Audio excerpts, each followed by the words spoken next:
sebuah mobil tercebur ke dalam laut di pintu gerbang pelabuhan Tanjung Ringgit, Kota Palopo. Sebelumnya mobil ini menabrak portal pembatas pos penjagaan dan diduga sopir masih mengantuk setelah beristirahat. 2 orang korban dilarikan ke rumah sakit.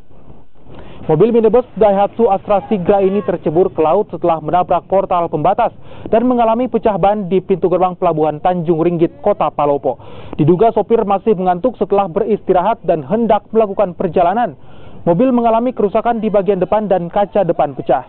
2 orang menjadi korban, yakni seorang pengemudi kendaraan bermotor dan seorang nelayan. Kedua korban dilarikan ke rumah sakit sementara sopir dibawa ke Mako Polres Palopo untuk menjalani pemeriksaan.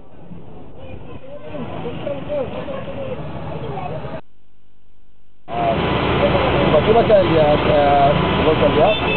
kalau itu mobil itu sama motor itu berlawanan arah tuh, ya akhirnya tabrakan.